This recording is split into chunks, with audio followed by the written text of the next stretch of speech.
Okay, back at the Anderson farm, things were going just about as they'd gone before. Still going to town, taking the ironing, trading the ironings back and forth. And cooking had come just a little bit easier than it was before. Kenny's not suffering quite as much as he was. But on Sunday, the folks would come out once in a while for dinner, or we'd go out there. And finally, I was beginning to get all my clothes and so on over to our house now. And I think I had somewhere between 12 and 15 sweaters. Kenny said he never saw so many sweaters in his life. And they were from size 32 to 44. And at that time, that was the fad to wear big, heavy sweaters. In fact, as one of them was size 44, another said, I think you better take that one back. That's just too big. And so our car was pretty well filled of them. But when I was teaching school, why, of course, according to Dad's deal, I bought a savings bond and put a little bit in savings, and then I had a little spending money that I helped Lorene with the gas when we went to Bird City. But I did spend probably more than I should on clothes, and sweaters was one of the main things that that I bought, I guess. And so after we got moved in there, we started playing cards with Kenny's friends, Paul and Marduk Deldigood, who become really, really close friends. And one day, Kenny and Paul, his name was, and another neighbor, uh, Kenny Robinson, they were all in the pool hall. Well, they were all vets. And so the veterans was having what they called a turkey or a ham shoot. They'd be in groups of 6, and whoever got the best, hit the most targets or the best targets or whatever they done, I don't know, would get this ham. So these 3 decided, well, why don't we try it? Only we'll get 3 more friends, and one of us is going to win it. And then whoever wins it will we'll fix this ham, and we'll have a ham dinner, and the rest of us will bring the food. Well, that's what they did. And of course, you know who was the best shot. So we had a ham supper at our house. And the ham was really easy to fix because it was already pre-cooked. I might have put some brown sugar or something on it, I don't know. But anyhow, the rest of them brought the rest of the dinner, and afterwards we played pinochle. And Mardell, she was kind of the one that really got things going. And she said, well, why don't we do this once a month? And she said, if the vets aren't having a shoot, why, we'll just buy the ham and everybody will pay for it. And we'll take turns having a ham dinner. And we'll play pinochle. So we'll start a pinochle club. And so we did. And 2 other couples that lived in the area too. Can't remember whether they were veterans or not. But anyhow, they joined, so that made 4 tables of cards. So for, over 60 years, they had this ham supper, and usually once a month. And whenever we were back there from Oregon, whether it was ham supper week or not, usually Mardell had it, but we'd have a ham supper and then we'd play cards. If we didn't have a ham, all 16 of us would go to a restaurant all together, and the same original ones stayed in as long as they were able, and once in a while they'd invite somebody else, or when we went back, they'd ask another couple, so we'd have 5 tables. And like I say, this went on for years and years. Another thing that we done back there was after that one, why there was another couple that they played a different kind of cards. So there was four couples of us played that every once in a while. So between that, uh, we played a lot of cards. We started doing some of our grocery shopping in St. Francis. And so when we went to St. Francis and did our shopping, why when we got home we do the chores early and go to Goodland either to a dance or uh, the movies, or if we went to Goodland, why we'd do the chores early and go in. So most of our weekends were pretty well taken, but all of us were kind of in the same boat. We kind of lived from cream check to cream to cream check, and going like this didn't cost a lot, and we were still liking to do this. And Paula Mardell usually went with us now. And we was talking about not having much. Most of our neighbors were fellas that had just got out of the service, come back and start like Kenny and I were, or else their folks were retiring and they moved to town and they had to take over the farm. So they kind of had to watch what we spent. And one thing you didn't want to get was a brown envelope letter. On it, had a pink address on it, and you knew if you got one of those, it was from the bank. Well, one day we got one of those brown letters, and I asked Kenny. I said, "Did you write a check and not put it in the checkbook?" And he said, "No, I haven't bought anything. I didn't write any checks." So he took it to the bank, and the banker was his name was Keymeyer. He was president, and of course he knew all these kids from the time they were kids. I guess from the time they went in his bank. And Kenny told him, he said, "I don't think this is mine." He said, Kenny, he just kind of looked at me. "Well, we'll take a look." Well, sure enough, it wasn't ours. And so he apologized, but he says, "It's the other Kenneth that lives out there." And so the next time Kenny saw Kenny Robinson in town, Kenny Robinson said, "Why'd you take that letter at the bank?" He said, "That made me have an overdraft." Well, years later, they were still laughing about it. And as far as I can remember, we never ever got one. But I'm sure it come pretty close, because if they buy a cow or a car or anything, they had to go get a loan from Mr. Keymeyer. But he was real good to them. And Kenny started doing farm work and for summer and getting ready for harvest, because spring was coming, and he'd usually do the chores in the morning, and then I would do them. Well, most of them, or at least have them started when he got home. And I'll have to tell you this. Two things I did not like was pigs and chickens. I never did like either one of them. And why we had to shut the chickens up at night or not, because they were Kenny's mother's chickens. And she gathered the eggs and so on, but for some reason it was always our job to shut that door. Well, anyhow, we forgot it. And Kenny was separating, so I said, "Well, I'll run out and shut it." And ever since the deal in Colorado Springs, I did not like to go out alone in the dark.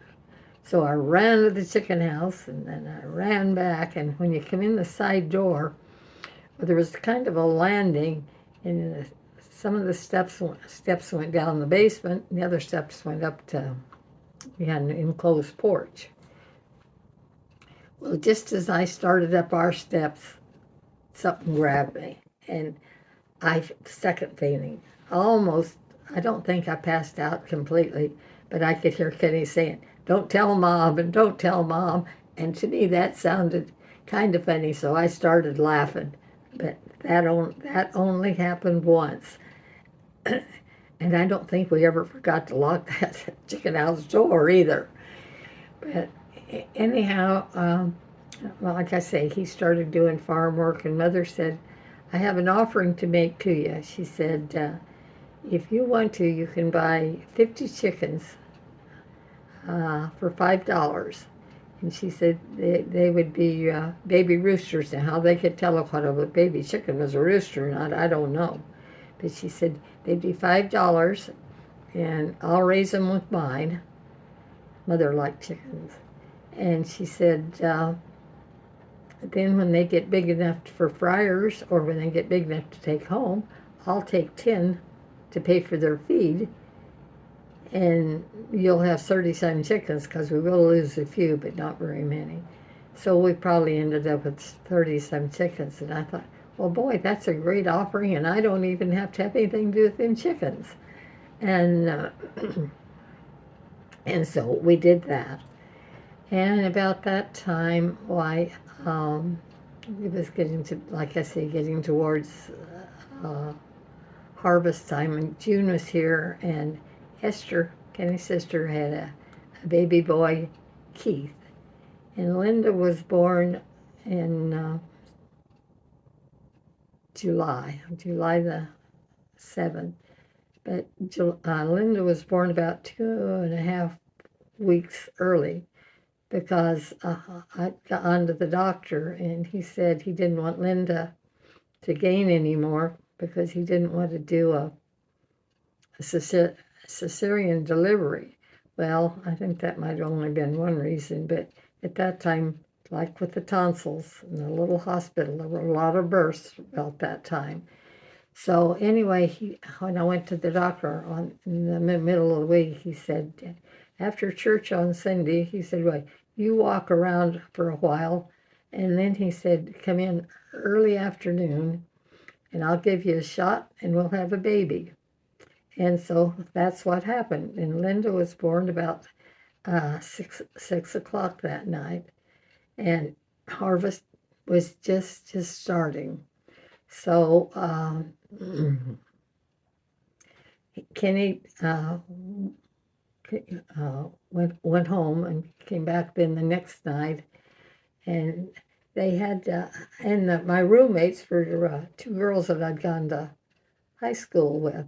So we were a lot of company each other, because there wasn't very many visitors right in the middle of harvest and so on. But anyhow, it was probably on I think it was second, maybe the third day that I was in the hospital. Why, it rained, and the guys would work all day, and then come in the evening. Well, this day it rained, and it rained like crazy. And the other two roommates I had, one of them was Shirley Martin, and she lived out towards where we lived, and the other one was Wanda Snyder. Her husband was a taxi driver there in town. Well, anyhow, this day that it was raining, we didn't think that the guys would get in that night. And so it was visiting hours. Maybe they were over. Anyway, if they were over, they were close, because the nurses had already come and brought the babies, stuck the babies home back, and did meds to anybody that needed one. But who should walk in the door but Bob? And he had a quart of ice cream, 4 plastic spoons, no dishes. And so he unwrapped the ice cream, and he went to Wanda first, because she was the farthest in the corner. And she took 2 or 3 bites of this ice cream, and then he took it to Shirley, and she took 2 or 3 bites, and then it was my turn, and then it was his turn. Now he passed this quart of ice cream around and around, and I don't know, we ate all of it, or nearly all of it. And then he pulls up his chair and sits down. And Wanda asks him, she said, "How'd you get here?" And he said, "In my car." Well, the next day when Kenny and Tony Martin happened to hit the nurse's station at the same time. Oh, well, before that night, why, when Bob pulled up his chair to visit, why, he sat there and, oh, we had a good time reminiscing.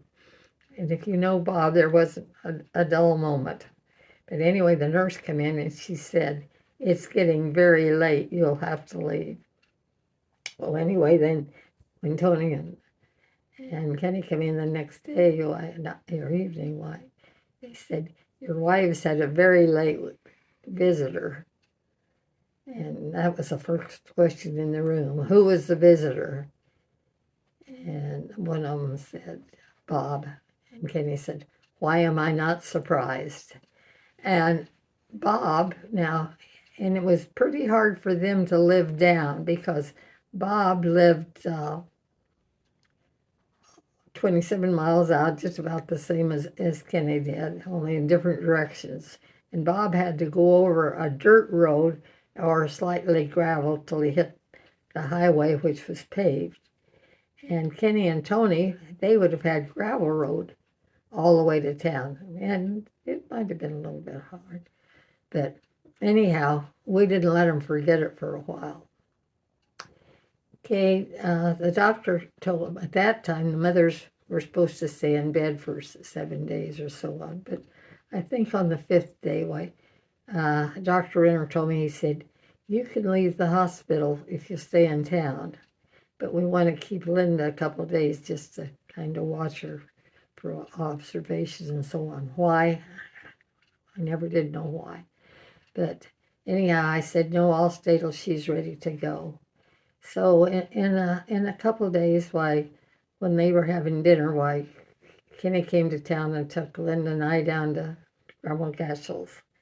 And Grandma Albertson had moved down from Colorado Springs to live with Grandma Gatchell and take care of Grandpa. And so she had a bed all made for me in the living room. And of course, she wanted me to go to bed, or they wanted me to go to bed right away. And which is stupid. I wasn't going to go to bed right away. I probably did lay down. And anyway, they had Linda's bassinet all fixed for her. Well, Kenny could only stay just a few minutes because it was, like I say, he had to get back and run the combine. And it didn't take me very long to see that the grandmas were in charge. Linda was a cranky baby, and Grandma Gatchell wanted to rock her all the time. Well, Grandma Albertson wanted to rock her too, but she also thought that Linda could stay in that bassinet a little bit because crying didn't hurt any baby. Well, anyway, that went back and forth for a while. My aunt, Mildred Albertson, and her little boy, they were also there, and Don, he was working for different farmers hauling grain, so he wasn't there. But Mildred always gave Linda her bath in the morning, and so one morning she asked me, she said, "Do you want to give Linda her bath?" And I said, "No, you give her bath. I got plenty of time at home." And so she gave her the bath the whole time we were there. Linda had 11 grandparents when she was born, and all of them, except Grandpa Gatchell, were blood related. Well, anyway, Kenny came in, and I must have been over 2 weeks away from home. Well, we went to out home. I didn't have to go to bed, but Kenny's mother wanted me to lay down every once in a while. Well, Linda was really cranky. She was a cranky baby, so I'd rock her or walk with her until I got tired in the daytime, and then Kenny's mom, she did it some. And then at night, even though he had to get up early in the morning, he'd walk Linda. It seemed like she just never ever slept. Well, Kenny's aunt they'd hired her to cook for the harvesters and do the housework and so on during harvest, and she just stayed there. So she'd get up and she'd take her for a while. And anyway, Linda, she fussed and fussed. They changed her formula a couple times, and for 2 months we put up with this. And Mother said, "Why don't you ask Renner if you can put her on cow's milk?" She said, "We had to for Larry's bills." So when I went in I think we went in about every 2 weeks, I asked him that Mother told me to ask you about the cow's milk, and he said, "Well, we could try it." He said, "There's nothing the matter with uh, with Linda. She's just a cranky baby, and sometimes they're like that." But he said, "You can put her on cow's milk, but you'll have to dilute it and put Karo syrup in it, and I don't know what all." And I said, "Well, right now we'd try anything." So when Larry was little, the folks had bought this cow, and she was registered, and she'd been tested for, I think, everything you test a cow for, and she'd had all the shots that you can get cows for. So anyway, Kenny went over and loaded up Bluebell. And do you know, within 2 or 3 days, Linda had completely changed. I guess we were just starving her all this time, so she was on the cow's milk after that. Joyce was born. Marguerite's Joyce was on, I think, July the 21st. So that was another one in the Days family. I was asked the question, what name was most common with the and a man's name was William. There were eight Williams in the family. All of them, except three, were middle names, and only Granddad went by William. It was Will. The rest of them are either Bills or not used at all, except Ryan. And there was 2 different times that he was in a place where there was already a Ryan, so he went by Willie. And that once, I think, once in the Boy Scouts, and once when he was in the service. And the one most common for is Marie on the other side, and there were 7 Maries, and they were all middle names, and I was the only one that was called Marie. Dad's favorite cousin, Marie Bressenhan, she was Marie, and Bob's daughter, his middle name is Marie. And there was one William, the one that Dad bought the land from was William, but of course they weren't Daisys.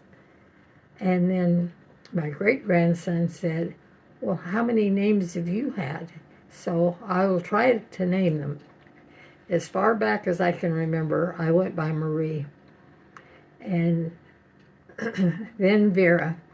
When Betty and I got in a hassle, it was Vera. Or then later years when things got legal, you had to sign it Vera M. In high school, I was Daisy and Bob was Days.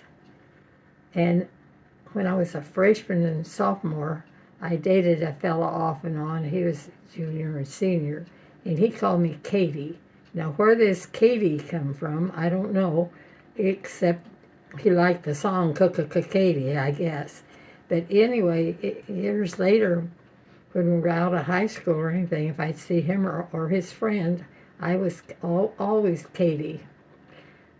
When Kenny and I met, he called me Pee-wee, and he and Bill Randall, his friend, Bill Randall, until his dying day, he called me that. Kenny did some for probably the first 10 years we were married, and over half of the letters that he sent from overseas were addressed that way. Then when I started teaching school, why, it was Miss Days or Mrs. Anderson or Mrs. A, or one school where I substituted, that there was no Mr. or Mrs. or names. It was just your last name. So it was just Anderson. And they called each other that way. And they kind of did the principal too behind his back, but when you met him, well, he was Mr. Uh, when the kids come along, it was Mom, mostly. And then the grandkids, there was 3 or 4 of them called me Grandma, but most of them called me Nani. And Elise and a couple others still call me Nani. And then the great-grandkids come along, and that was Gigi. So I've had a lot of different names that I've heard, maybe some others too. Then we're going to go back to Grandad again and his sauerkraut. Granddad made sauerkraut in a 2 or 3 gallon crock. It wasn't a bowl, it was more of a, I don't know, a jar type thing. And Grandma might have helped him cut the cabbage, and she might have canned some of it. But otherwise, it was strictly his. And he must have made it in the fall, even though they opened the window in the pantry room where he had it set. The aroma was strong. I mean, it was really strong. And Granddad had this big fork. And I don't know how he made it or what he done, but he'd dig around it with this fork. And he had absolutely no help. Granddad also brought his watermelons in, and they all went down in the cellar. And Grandma made watermelon pickles out of them, and she did can some of his rhubarb. And the potatoes, I think he kind of bagged those and kind of kept them at the side. And now Grandma will talk about her stove. I've mentioned it before that she cooked on this kitchen stove, and it had a dial on it, I guess, to tell how hot it got. But I don't know whether she ever paid any attention to that or not, because whenever she went to bake anything, she'd stick her hand clear up into her arm in that oven. And when the temperature suited her, then she'd start baking. But it did have a heat thing on it that would tell her how hot it was. And at the back end of this stove was a water reservoir. And when the stove was on, why, she had hot water. Her lights, I think maybe I mentioned some of it before, they had several kerosene lights, and they had 2 gas lamps, and they were beautiful lamps. I mean, they had shades on them, and I don't know whatever happened to those. Patricia might have them. And she had I didn't mention, she also had a little 3-burner oil stove in the summer she'd cook on it. And in their dining room, they had a heater that would heat the other part of the house. But the wood stove in the kitchen heated 2 of them. And of course, they kept part of them shut off. And at night, Grandma would take this little kerosene heater she had up to take the chill off of the bedrooms. As long as Grandpa and Grandma lived on that farm, 50, 60 years, they never had running water. They never had electricity. And when they had a barn dance anywhere, where they'd use gas lanterns, and they had to have several of them hanging around to make it light enough in there. If you went outdoors at night, you carried a kerosene lantern.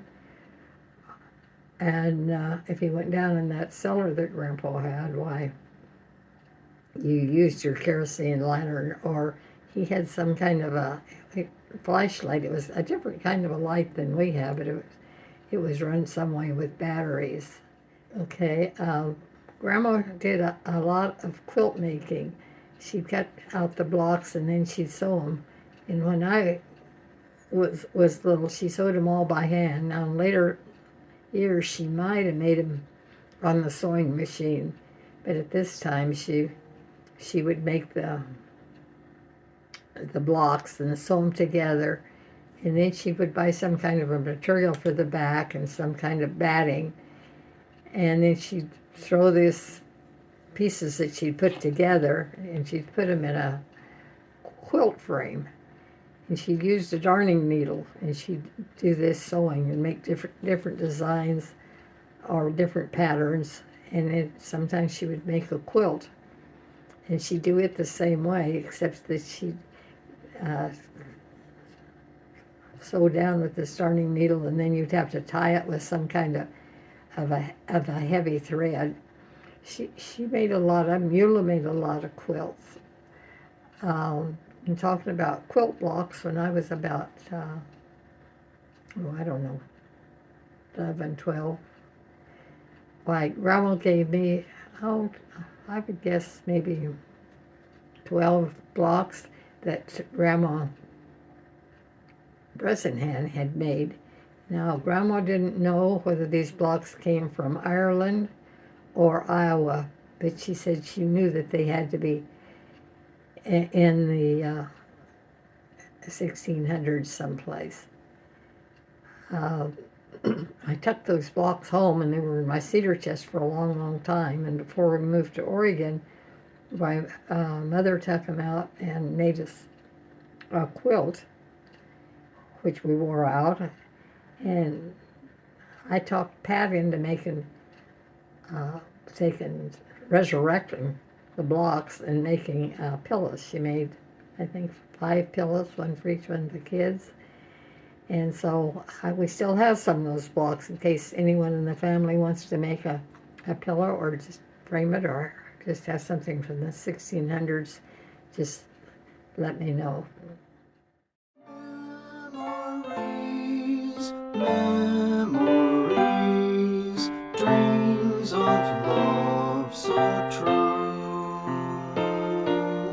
o'er the sea of memory I'm drifting.